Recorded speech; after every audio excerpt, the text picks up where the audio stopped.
इस कार्यक्रम के प्रायोजक हैं रोजगार डेवलपर्स। नमस्कार, पल्स 24 न्यूज देख रहे हैं आप। मेरे यानी अक्षता रावत के साथ वक्त चला है देश भर की बड़ी खबरों का, लेकिन उससे पहले नजर डालेंगे हेडलाइंस पर। कुरुक्षेत्र में दिशा कार्यक्रम का हुआ आयोजन। केंद्रीय राज्य मंत्री अर्जुन राम मेघवाल और सीएम नायब सिंह सैनी हुए कार्यक्रम में शामिल। कहा, पीएम मोदी की सोच है कि हर व्यक्ति को मिले न्याय।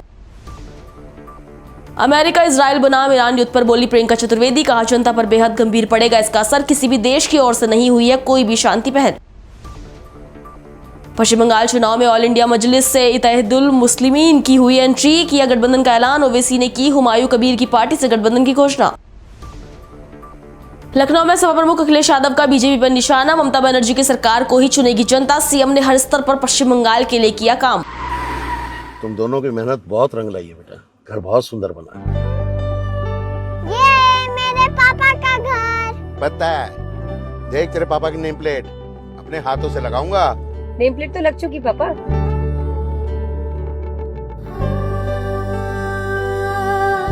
असल मेहनत तो आपने की है पापा, मुझे इस काबिल बनाने के लिए। वो जिंदगी भर किराए के मकान में रहे, लेकिन तो आज ये घर मेरा नहीं, ये है मेरे पापा का घर।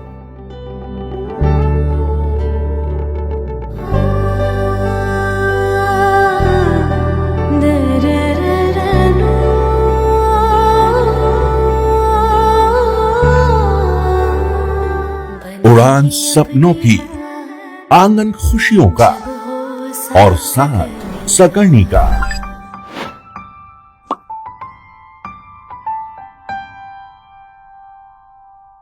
60 वर्षों से आपके साथ मनोरंजन और संस्कार का संगम, जाह्नवी मैगजीन।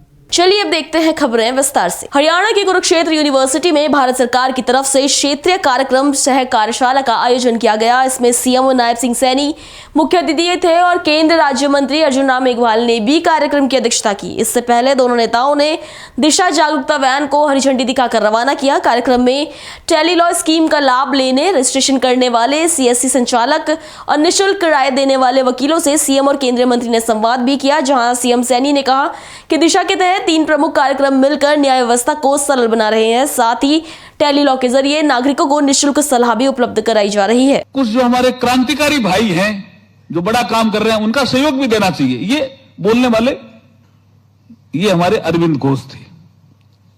तो वहां एक कांग्रेस 2 भागों में बट गई। एक लालपाल पाल, जिसमें लाला लाजपत राय, बिपिन चंद्र पाल, बाल गंगाधर तिलक ये कहलाए।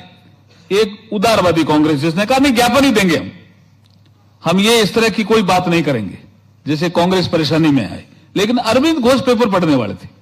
वो पेपर पढ़ करके उसके थोड़े दिनों बाद कोई मुजफ्फरपुर था आपका बिहार में, वहां कोई अंग्रेज अफसर जा रहा था, उसके ऊपर बम फेंक दिया।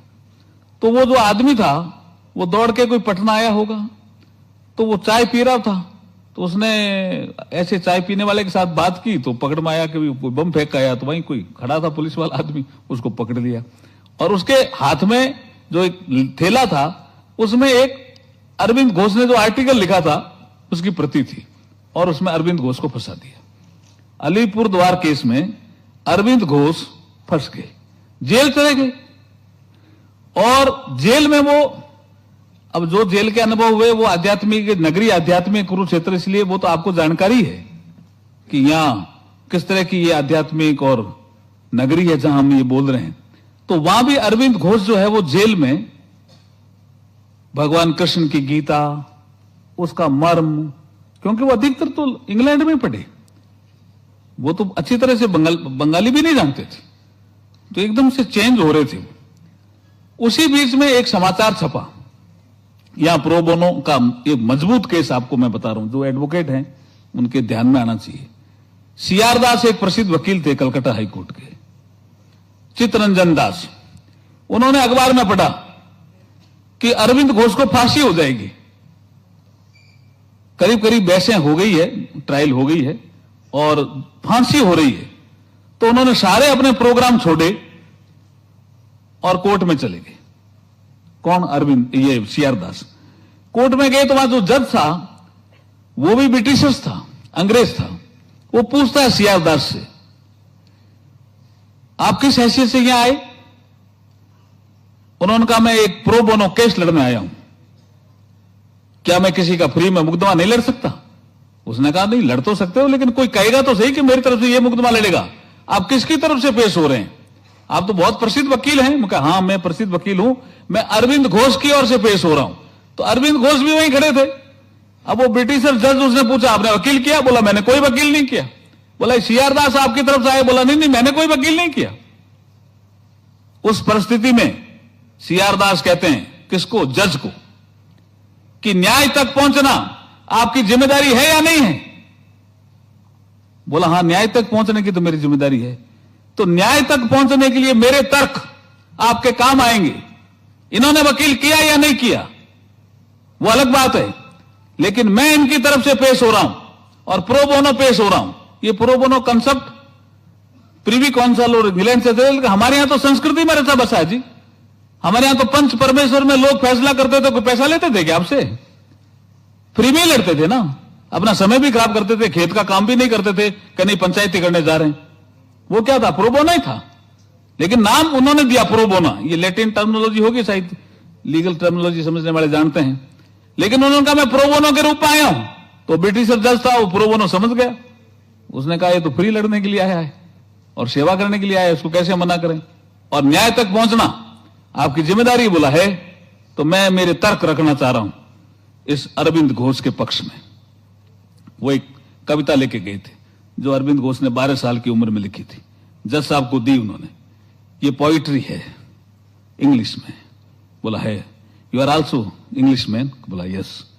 क्या ऐसी कविता आप लिख सकते हो? तो जज ने कहा नहीं, मैं ऐसी कविता तो नहीं लिख सकता। तो सीआर दास कहते हैं जज साहब, एक दिन आप भी मर जाओगे, एक दिन मैं भी मर जाऊंगा, एक दिन अरविंद घोष भी मर जाएंगे। ये जो बयान देने आए हैं इसके खिलाफ कि न्याय तक पहुंचने के लिए सीआर दास के तर्क बहुत महत्वपूर्ण थे, और जज अंदर से हिल गया। और सजा देने वाला था बड़ी, उसने अरविंद घोष को छोड़ दिया, मुक्त कर दिया। उसके बाद वो पांडिचेरी गए, महर्षि अरविंद बने। आज जो सावित्री लिखी है, आज वो भारत माता की जो स्तुति लिखी है, और उन्होंने कहा भारत मां देदीप्यमान होकर के पूरे संसार को ज्ञान देगी, वो अगर अरविंद घोष बचते नहीं तो कैसे लिखते?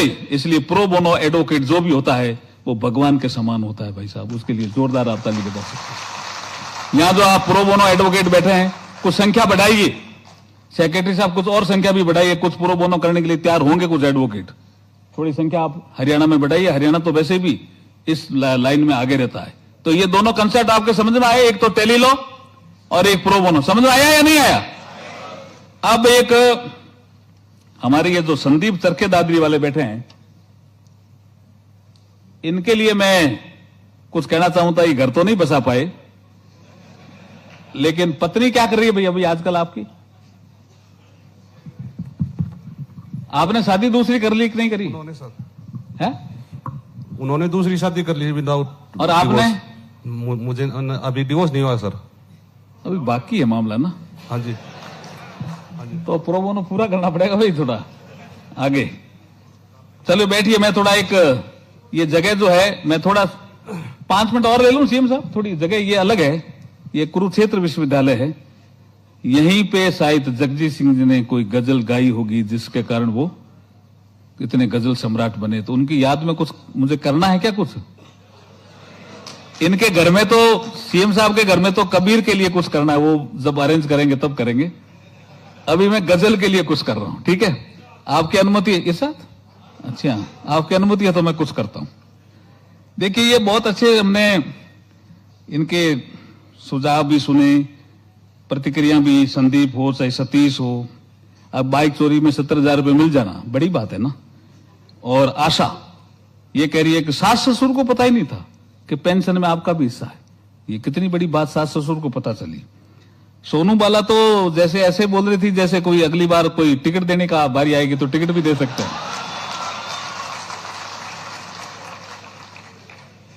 क्यों आप ऐसे कैसे मान रहे हो? महिला आरक्षण विधेयक मोदी जी ने पास कर रखा है भाई, जिसका नाम है नारी शक्ति वंदन अधिनियम। लोकसभा और विधानसभा में 33% आरक्षण, ये भी राजनीतिक न्याय का ही विषय है भाई। संविधान में जो न्याय का बात कही है ना, सामाजिक आर्थिक राजनीतिक न्याय, तो ये राजनीतिक न्याय का ही विषय है। और मोदी जी ही ऐसा काम कर सकते हैं भाई, ध्यान है ना, मोदी है तो। हाँ, ये सुनील कुमार वकील साहब ने भी बहुत सी कई अच्छी बातें बताई। करमवीर यादव जी ने तो बहुत शानदार चीजें न्यायशाही के रूप में, और रंजीत कुमार और सभी लोगों ने अपने अच्छे विचार रखे। अब मेरा एक छोटा सा एक उदाहरण है या दृष्टांत है जो हमारा जगजीत सिंह जी के साथ हुआ। मैं एक जगह पोस्टेड था राजस्थान में, मैं आपको जानकारी होगी कि मैं राजस्थान में IAS रहा, तो एक जगह पोस्टेड था वहां। साथियों, यह योजना केवल हमारे संवैधानिक मूल्यों को ये सशक्त करती है, बल्कि संयुक्त राष्ट्र के सतत विकास लक्ष्य, सभी के लिए न्याय तक पहुंच, सभी के लिए न्याय तक पहुंच को भी साकार करने में अपनी महत्वपूर्ण भूमिका ये अदा करती है। साथियों, दिशा एक नागरिक केंद्रित और तकनीक संचालित ये पहल है। हमें इस बात को समझना होगा और इसके तहत 3 प्रमुख कार्यक्रम संचालित किए जा रहे हैं। हम सब उसके बारे में चर्चा भी की गई है, अर्जुन मेघवाल जी ने उसके बारे में बताया भी है। Tele law reaching the unreached, Nyaya Bandhu, हम देख रहे हैं न्याय बंधु और विधिक साक्षरता एवं जो जागरूकता कार्यक्रम है, ये तीनों कार्यक्रम मिलकर के न्याय व्यवस्था को अधिक सुलभ, पारदर्शी और प्रभावी ये बना सकते हैं। साथियों, टेली लॉ कार्यक्रम इस योजना का एक अत्यंत महत्वपूर्ण ये स्तंभ है। आज के डिजिटल के युग में हम सब देखते हैं कि आजकल जो इतना सोशल मीडिया का जमाना हो गया, आज कुछ भी, आज पूरे वर्ल्ड के अंदर कोई भी जानकारी आप प्राप्त कर सकते हैं। कहीं भी कोई घटनाक्रम हो, तुरंत आपके मोबाइल के ऊपर वो पहुंचती है। हर बात की जानकारी आप तक, पूरे वर्ल्ड के साथ आप जुड़े रहते हैं। ये तकनीकी का उपयोग कर दूर दराज के क्षेत्रों में रहने वाले नागरिकों को भी जो विधिक सलाह उपलब्ध कराई जा रही है। साथियों, देश भर में लगभग, हम इस बात को जानते हैं कि देश भर में लगभग 2,50,000 CSC सेंटर्स, ये एक विशाल नेटवर्क पूरे देश के अंदर ये स्थापित है। लगभग 2,50,000 CSC सेंटर्स का यह नेटवर्क ग्राम पंचायत पर यह संचालित होता है। यह सुविधा 777 जिलों में पहुंच चुकी है। साथियों, जिनमें 112 आकांक्षी जिला हैं, जो पिछड़ा जिला जिसको कहते थे। आदरणीय प्रधानमंत्री जी नरेंद्र मोदी जी की सोच है। हमारे हरियाणा के अंदर भी एक आकांक्षी जिला मेवात था, और देखते ही देखते इन 11 वर्षों के अंदर आज मेवात के अंदर भी लोग ये बात बोलते हैं कि भाई हमारे क्षेत्र के अंदर बदलाव दिखाई दे रहा है। 2014 से पहले और 2014 के बाद एक बड़ा बदलाव उस जिला के अंदर दिखाई दे रहा है, जिसमें 112 आकांक्षी जिला पिछड़े जिला थे और उन 500 आकांक्षी ब्लॉक भी इसके अंदर शामिल किए गए हैं। साथियों, अब टेली लॉ मोबाइल ऐप और टोल फ्री नंबर 14454 के माध्यम से भी नागरिक आसानी से कानूनी सलाह ये प्राप्त कर सकते हैं। साथियों, मुझे खुशी है कि व्यवस्था उन लोगों के लिए ये वरदान सिद्ध होगी जो आर्थिक और भौगोलिक कारणों से न्यायालयों तक वो नहीं पहुंच पाते, क्योंकि व्यक्ति को डर लगता है कि मैं, देखिए एक जमाना था, मुझे बड़ा इस बात का दुख भी होता है, यह भी एक न्याय की प्रक्रिया है। हमारे देश के अंदर 50 करोड़ लोग 2014 से पहले ऐसे थे जिनको बैंक में जाने का अधिकार नहीं था, क्योंकि उनका खाता ही नहीं था बैंक के अंदर। और जब आप कल्पना कीजिए, किसी व्यक्ति का अगर बैंक में खाता नहीं है तो बैंक उसकी क्या हेल्प करेगा? उसके साथ अन्याय हो रहा है। वो चाहता है कि मैं कुछ काम करूं, अपने बच्चे को कुछ काम कराऊं, बैंक से हेल्प ले लूं, उसका पैसा वापस कर दूंगा। परंतु जब उसका खाता नहीं था तो वो बैंक में अंदर जा ही नहीं सकता था, तो उसके साथ एक अन्याय था। उस अन्याय को भी न्याय में बदलने का काम नरेंद्र मोदी जी ने किया है। एक जीरो बैलेंस के ऊपर उनके खाते खोल करके उनको अंदर जाने का अधिकार देने का काम ये नरेंद्र मोदी जी ने किया है। साथियों, यही वो न्याय की प्रक्रिया है कि हम गरीब व्यक्ति को उसके अंदर कैसे उत्साह इस न्याय के माध्यम से उसको लगने लगे कि नहीं भाई, अगर कोई मेरे से गलत करेगा तो न्याय मेरी हेल्प करेगा, और उसको टेली जो लॉ है इसके माध्यम से हम उन तक ये पहुंच बना सकते हैं, इसको घर घर तक साथियों हमने लेकर के जाना है, इसको बताना है। और उसके लिए हमारा जो डिपार्टमेंट है, जो हमारा जुडिशियल डिपार्टमेंट है, वो भी इसके अंदर आप तक हेल्प पहुंचाने के लिए निरंतर काम कर रहा है। साथियों, ये न्याय सहायक घर घर जाकर के लोगों को टेली लॉ प्लेटफॉर्म से जोड़ने, उनके मामलों का पंजीकरण करने और उन्हें विधिक सहायता दिलाने में महत्वपूर्ण भूमिका ये निभा रहे हैं। साथियों, वे न्याय व्यवस्था और आम नागरिक के बीच एक मजबूत ये सेतु का भी काम कर रहे हैं। और साथियों, इसी प्रकार अगर हम न्याय बंधु की बात करें तो न्याय बंधु कार्यक्रम जिसका जिक्र भी एक बड़े उदाहरण के साथ आदरणीय अर्जुन राम मेघवाल जी ने हम सबके बीच में रखा है। प्रो बोनो सेवाओं की संस्कृति को बढ़ावा देने का एक सराहनीय ये प्रयास है। और ये कब शुरू हुआ आपके सामने है कि अरविंद घोष को किस प्रकार से कि सजा ना हो जाए, और होता है। साथियों, मैं अगर किसी के साथ अन्याय हो रहा है, आपको लगता है कि इसके साथ अन्याय हुआ है, तो उसके साथ खड़ा होना भी हमारे लिए गर्व की बात होती है। और मैं एक बात और आप लोगों के बीच में कहूंगा, हमें ये बड़ा इस बात को लेकर के चर्चा भी होता है, कई लोग अन्याय कर देते हैं, उसके साथ भी कोई ना कोई खड़ा हो जाता है। हो जाता है, नहीं हो जाता? ये लगता है कि इसने इस व्यक्ति के साथ बहुत अन्याय कर दिया, उसने देश के गरिमा को कम कर दिया, उसने ऐसा काम कर दिया कि जिससे समाज उसको स्वीकार नहीं कर रहा। जब समाज स्वीकार नहीं कर रहा तो तब भी हम कई लोग ऐसे होते हैं कि वो खड़े हो जाते हैं उसके साथ। तो हमें इस बात की भी चिंता उसके साथ साथ करनी चाहिए साथियों, क्योंकि हमारा देश अभी आप देखते हैं कि विभिन्न विविधताओं का ये देश है। अभी हमारी बेटी ने कहा है, उन्होंने अपने वक्तव्य के अंदर कहा था कि लैंग्वेज की दिक्कत आती है। बिल्कुल, क्योंकि हम देखते हैं कि हर लगभग 20 किलोमीटर के बाद, हर 20 किलोमीटर के बाद कहीं ना कहीं कोई लैंग्वेज में थोड़ा अंतर आ जाता है और लोग अपनी भाषा के अंदर समझना ज्यादा पसंद करते हैं। दिल्ली में अमेरिका इजराइल बनाम ईरान युद्ध पर शिवसेना की यूबीटी सांसद प्रियंका चतुर्वेदी ने कहा कि जनता पर इसका सीधा असर बेहद गंभीर है। एलपीजी हो या कोई और चीज, हर चीज की कमी है। उदाहरण के लिए अगर आप रेस्टोरेंट जाते हैं तो वो खुले हैं, लेकिन एलपीजी की कमी के कारण आधे से ज्यादा व्यंजन उपलब्ध नहीं है। 3 सप्ताह बीत चुके हैं और किसी भी देश की ओर से कोई भी शांति पहल नहीं हुई है। इसीलिए ये अच्छी बात है कि प्रधानमंत्री ने सभी मंत्रियों को एक साथ बुलाया और इस पर चर्चा की कि हम इसे कैसे हल कर सकते हैं। हम देखते हैं कि प्रधानमंत्री ईरान, इजराइल, अमेरिका और अन्य सभी मध्य पूर्वी देशों के साथ लगातार संपर्क में है।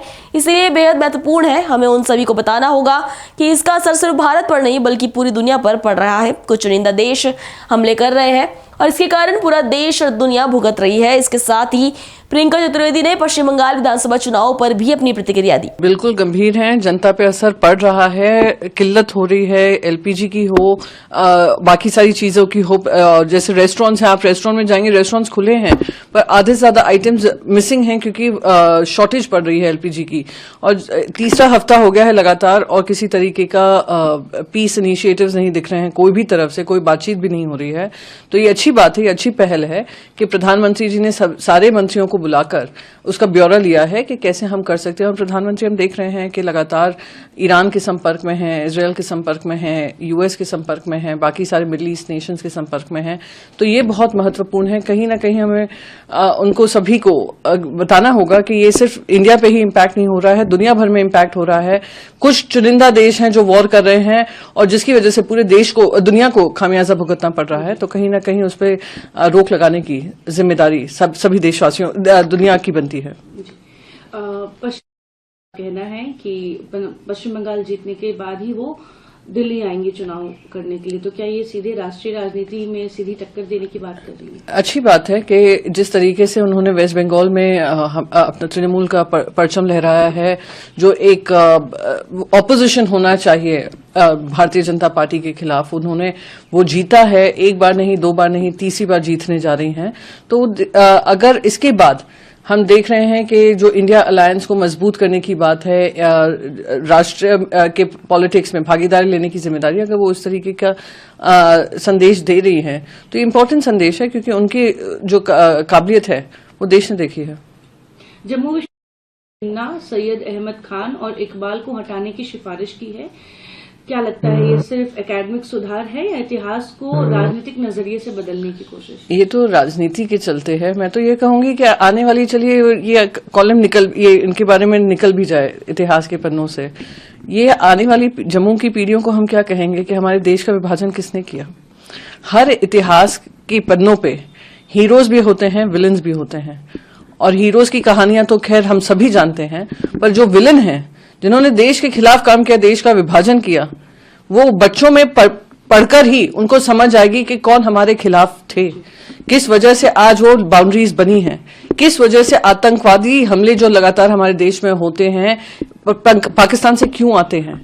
वो इतिहास अगर हम खो बैठे तो हमारी जो देश की सोच है, देश की जो विचारधारा है, वो बहुत ही मैं मानती हूं कि ऐसी स्थिति होगी जहां पे हमें पता ही नहीं है कौन कौन इसके लिए जिम्मेदार है।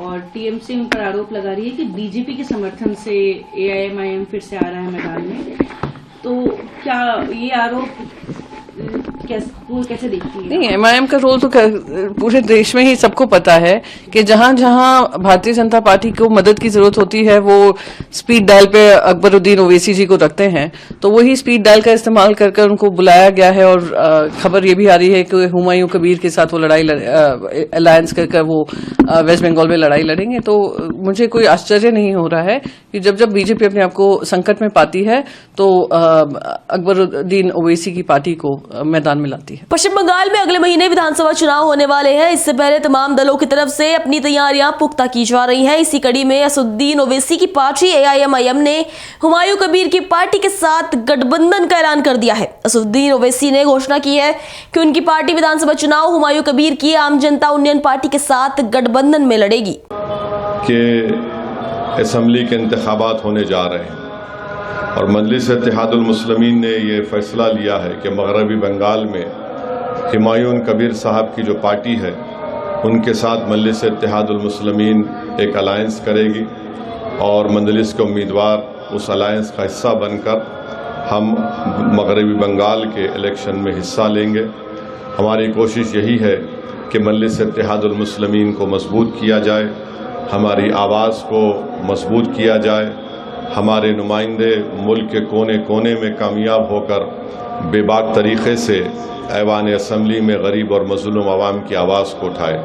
और आप जानते हैं कि मगरबी बंगाल में पिछले 15 साल से वहाँ पर 3 मरतबा के वज़ीर आला हैं मोहतरमा ममता बनर्जी साहिबा। आपको जानकर हैरत होगी और ताज्जुब होगा कि करीब 30% वहाँ पर मुस्लिम अक़लियत की आबादी है और 5 लाख के करीब बैकवर्ड क्लास के सर्टिफिकेट को कैंसिल कर दिया गया, जिसमें ज़्यादातर मुसलमानों के बैकवर्ड क्लास सर्टिफिकेट है। बहुत से नाइंसाफ़ियों की कहानियाँ और दास्तानें भी हैं, जो ये लोग सिर्फ सेकुलरिज्म के नाम पर वोट तो हासिल करते हैं, मगर जहाँ पर मजलिस हिस्सेदारी की बात करती है, जहाँ पर मजलिस शराकतदारी जमहूरियत की जो बात हमारे बुजुर्गों ने की थी उसको अमल करने का मुतालबा करती है, तो इनको बड़ी तकलीफ़ हो जाती है। तो ये बात भी, क्योंकि ये अवामी जलसा नहीं है, ये मजलिस इत्तेहादुल मुस्लिमीन के अरकान का एक ईद मिलाद की तकरीब है, मैं ये ज़रूरी समझा कि आपके सामने भी इस बात को रखूं। और शायद बहुत से लोग आप नहीं जानते होंगे कि मालदा में जब पंचायत का इलेक्शन हुआ था, उस मालदा में मजलिस को 60,000 वोट मिले थे। तो ऐसा नहीं है कि मजलिस वहाँ पर मेहनत नहीं कर रही है। पिछले बार भी हम लोग 5 या 6 सीट पर इलेक्शन लड़े थे। अभी भी हमारी कोशिश ये है कि हम लोग इन्हीं सीटों पर या जहाँ पर भी बातचीत होगी उनसे उसको तय करके अप्रैल 23 और 26 को 2 मरहले में वहाँ पर इलेक्शन है। तो ये हमारी कोशिश होगी, और आप अल्लाह से दुआ भी करिए कि हम लोग अपनी इस कोशिश में अल्लाह हमको कामयाब और कामरान करे। लखनऊ में सपा प्रमुख अखिलेश यादव ने बीजेपी सरकार पर निशाना साधा है। उन्होंने कहा कि बीजेपी चुनाव आयोग के माध्यम से कितनी भी बाधाएं लगाए, लेकिन पश्चिम बंगाल की जनता पश्चिम बंगाल में ममता बनर्जी की सरकार को ही चुनेगी। पश्चिम बंगाल में हर स्तर पर ममता बनर्जी ने काम किया है। उत्तर प्रदेश, यहाँ की जनता ने एकजुट होकर के जो संदेश दिया था, हालांकि पीडीए की आवाज सेकुलर सिद्धांतों को लेकर के, समाजवादी सिद्धांतों को लेकर के और लोकतंत्र के मूल्यों को बचाने के लिए जो आह्वान किया था, वही आह्वान देश में होगा, वही आह्वान वेस्ट बंगाल में होगा। और कितनी भी पाबंदियां लगा ले Bharatiya Janata party election commission के माध्यम से, लेकिन वेस्ट बंगाल की जनता एक बार फिर ममता बनर्जी जी को वहां पर चुन करके भेजेगी। लेकिन वो तो दिल्ली के लिए भी अब अगला प्लान तैयार कर चुकी हैं। कह रही है बंगाल के बाद दिल्ली कार्यकर्ताओं को संदेश भी दे दिया है। मैं बात बहुत ठीक से तब समझ सकता हूं जब अपने चैनल का बताइए, कौन से चैनल के आप हैं? आप तो बंगाल से ही आते हैं। जो काम ममता बनर्जी जी ने किया है बंगाल के हर स्तर पर, जो उन्होंने खुशहाली लाने का काम किया, और मुझे खुशी है इस बात की कि कभी नेताजी ने कन्या विद्याधन और समाजवादी सरकार ने महिलाओं के लिए नारी शक्ति, उसके सम्मान और समृद्धि के लिए जो काम किए थे, वो बंगाल में आज बड़े पैमाने पे चल रहे हैं। वहां की करोड़ों माताओं को बिना भेदभाव के वहां की सरकार हर महीने मदद पहुंचा रही है, और इस बार तो बजट में उन्होंने बढ़कर के तय किया है। वलसाड़ में आम आदमी पार्टी को बड़ा झटका लगा है। लोकसभा इंचार्ज डॉक्टर राजीव पांडे ने पार्टी से इस्तीफा दे दिया है। माना जा रहा है कि अंदरूनी मतभेद की वजह से उन्होंने पार्टी से अलविदा कहा। इस्तीफे के बाद ये चर्चा तेज है कि जल्द ही भारतीय राष्ट्रीय कांग्रेस में शामिल हो सकते हैं, जिससे वलसाड़ की राजनीति में नई समीकरण बन सकते हैं, क्योंकि डॉक्टर राजीव पांडे की स्थानीय स्तर पर मजबूत पकड़ है और उनका कांग्रेस में जाना आने वाले चुनाव में आम आदमी पार्टी के लिए भारी पड़ सकता है। जब अगला कार्यक्रम होगा तो बहुत बड़ी संख्या में लोग जुड़ेंगे उसमें। आज तो मेरा मकसद था कि मैं अपने पत्रकार मित्रों से मिलूं, क्योंकि आज मैं जो भी हूं या जितनी मेरी पहचान है उसमें आपका सहयोग बहुत रहा है आज 13-14 सालों में। निश्चित तौर पर ये सबसे बड़ा था। समय के बाद, ठहराव के बाद आम आदमी पार्टी आज मैं छोड़ रहा हूँ।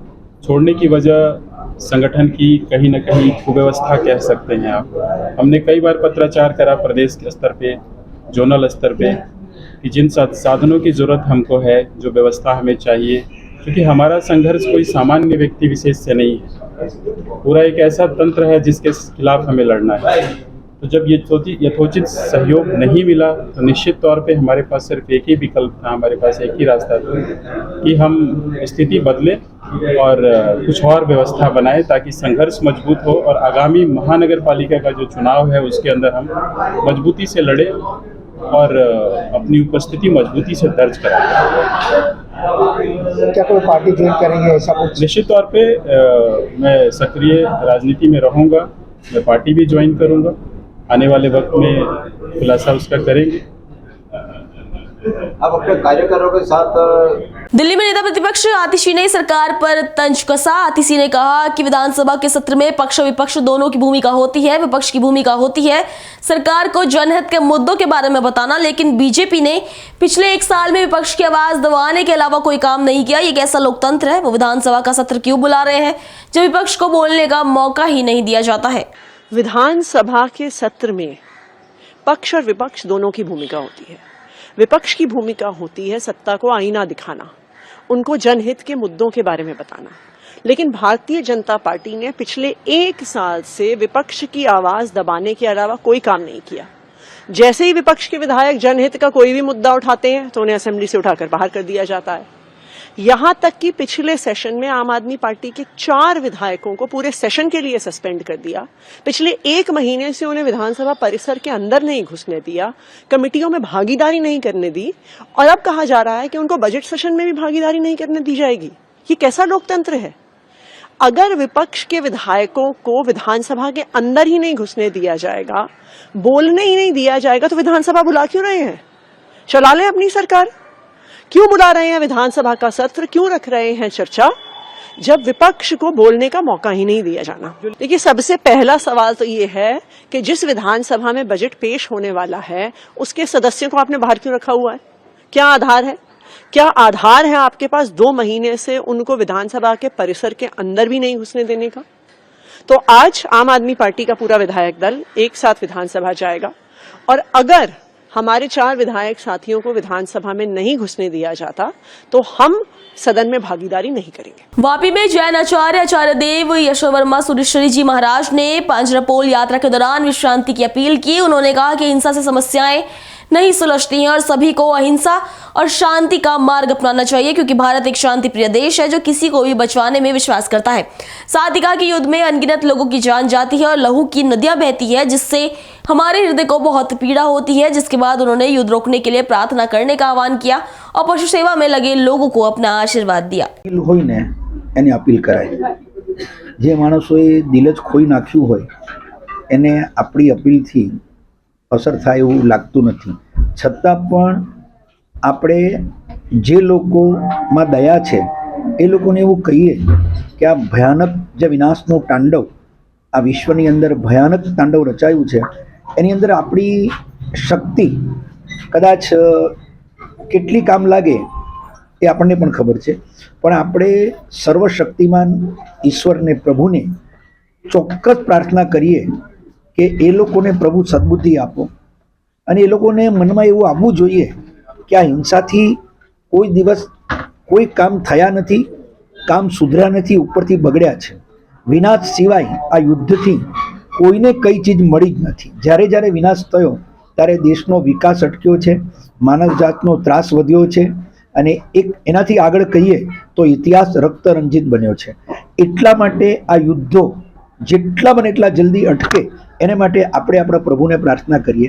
આપણા જે સંતો છે એને કહીએ કે ગમે તેમ કરીને પ્રભુને પ્રાર્થના કરો કે એ લોકોના મનમાં સદબુદ્ધિ આવે અને જે ભયાનક વિનાશનું તાંડવ છે એ અટકે। અમારો દેશ અને અમારી સંસ્કૃતિ તો કીડીને બચાવવામાં માનતી હતી, તો માણસો કપાતા હોય એ જોઈને અમારું હૃદય તો દ્રવે નહીં, રડે નહીં, એનાથી આગળ કહીએ તો અમારું હૃદય અત્યંત અત્યંત પીડિત બને એ નક્કી। એટલે આપણે આપણા લેવલ પર આપણે કરી શકીએ તો પ્રભુને પ્રાર્થના કરીએ કે પ્રભુ અમે જ્યાં પાછા પડીએ છીએ ત્યાં તમને વિનંતી કરીએ છીએ કે ગમે તેમ કરી અને આ વિનાશમાંથી આ સમગ્ર વિશ્વને બહાર લાવો અને એ લોકોને પ્રભુ સદબુદ્ધિ મળે, સમજ મળે અને કોઈપણ રીતે આ વિશ્વયુદ્ધ તરફ જતું આ યુદ્ધ એ અટકે અને ફરીથી ભાઈચારો, પ્રેમ, શાંતિ આપણા જગતમાં પ્રસ્થાપિત થાય. આપણો દેશ ક્યારેય આક્રમણમાં માનતો જ નહોતો. ભારત દેશે કોઈ પર આક્રમણ કર્યું હોય એવું પ્રાય નહીં હોય. એ પ્રતિક્રમણમાં માને છે, આક્રમણમાં નથી માનતો. હા, કોઈએ કર્યું હોય એનો પ્રતિકાર કર્યો હશે, પણ સામે ચડીને અમારા દેશે કોઈ પણ આક્રમણ કર્યું હોય, હા, સુરક્ષા માટે ક્યાંક કરવું પડ્યું હોય એ વસ્તુ જુદી છે. બાકી ક્યાંય અમારો દેશ આક્રમણ કરતો જ નથી. એટલે આક્રમણ એ અમારી સંસ્કૃતિ જોડે બંધ બેસતું જ નથી. છતાં જે લોકો આવું કરે છે એ લોકો માટે અમે પ્રભુને પ્રાર્થના કરીએ કે પ્રભુ એ લોકોને સદબુદ્ધિ આપો. એ લોકોના ભાઈઓ પણ મરે છે, એ લોકોના પણ મરે છે, અને વિશ્વની અંદર એની આડઅસરોથી સમગ્ર બ્રહ્માંડની અંદર ઘણું બધું નુકસાન થાય છે. તો બસ પ્રભુને પ્રાર્થના કરીએ કે સર્વેપી સંતુ સુખિનઃ, સર્વે સંતુ નિરામયા, સર્વે ભદ્રાણી પશ્યંતુ, મા કશ્ચિત દુઃખ મા ભવે. એવી આપણે પ્રાર્થના કરી શકીએ. આપણો અધિકાર જેટલો છે ને એટલું આપણે બજાવીએ. પ્રભુને સાચા અંતરથી પ્રાર્થના કરશું તો વગર પોસ્ટમેને પ્રભુ સુધી પહોંચતો પત્ર જો હોય દુનિયામાં તો માત્ર પ્રાર્થના છે. આ પોસ્ટમેન વગર પહોંચે છે પ્રભુ પાસે આપણી પ્રાર્થના. તો આપણે પ્રાર્થનામાં જઈએ અને પ્રભુને પ્રાર્થના કરીએ કે ગમે તેમ કરી એ લોકોને સદબુદ્ધિ મળે અને વિશ્વની અંદર શાંતિ થાય, સુખ શાંતિ થાય અને સર્વ જીવોને સાતા મળે. અહીંયા આપણે આટલા બધા પશુઓને સાચવીએ, પંખીઓને સાચવીએ. શા માટે? એ લોકોની પીડા આપણે નથી જોઈ શકતા. તો માણસ કપાતા હોય, કુટુંબો વધેરાઈ જતા હોય, લોહીના ખાબોચિયામાં ફેરવાઈ જતા હોય પરિવારો, એ આપણે કેવી રીતે સાંખી શકીએ? પણ આપણા લેવલ પર આપણે એટલું જ કરશું, પ્રભુને પ્રાર્થના કરીને પ્રભુને કહીશું કે પ્રભુ અમે પ્રાર્થના સિવાય કંઈ, તમે બધું જ કરો છો કારણ કે તમે સર્વ સમર્થ છો. એક આત્માઓનું કે આજે અનંત કરુણાના સ્વામી ગચ્છાધિપતિ પદે વિરાજમાન થયા બાદ સૌ પ્રથમ વાપી નગરની પાંજરાપોળમાં જેમના પગલા થયા છે એવા શ્રી અસોમ સુરેશ્વરજી મહારાજાની આજે કૃપા થઈ છે. આપણું પરમ સૌભાગ્ય છે. આ ધરતીએ એમના જન્મોત્સવનો પણ લાભ લીધો હતો. આજે ગચ્છાધિપતિ પદ પ્રાપ્ત કર્યા બાદ અહીં વસતા લગભગ 3000 જેટલા જીવો પર પરમ તારક ગુરુદેવની અમી છાયા જ્યારે પડી રહી છે એ સૌ જીવોનું પરમ સૌભાગ્ય છે. અને પૂજ્ય ગુરુદેવનો પણ ઉપકાર કે આટલા વ્યસ્ત સમયમાં પણ એમણે સમય કાઢી અને અહીં પગલા કર્યા એ માટે સર્જીનો ખૂબ ખૂબ ખૂબ ખૂબ ખૂબ ખૂબ ઉપકાર. धन्यवाद. अभी के लिए इतना ही. खबरों के लिए बने रहिए पल्स 24 न्यूज के साथ. नमस्कार. तुम दोनों की मेहनत बहुत रंग लाई है बेटा. घर बहुत सुंदर बना है. ये मेरे पापा का घर. पता है, देख तेरे पापा की नेम प्लेट अपने हाथों से लगाऊंगा. नेम प्लेट तो लग चुकी पापा.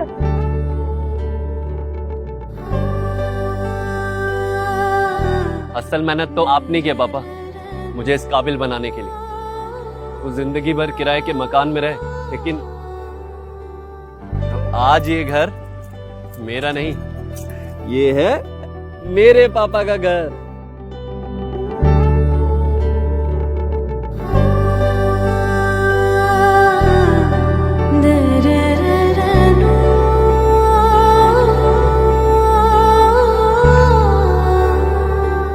उड़ान सपनों की, आंगन खुशियों का और साथ सकर्णी का.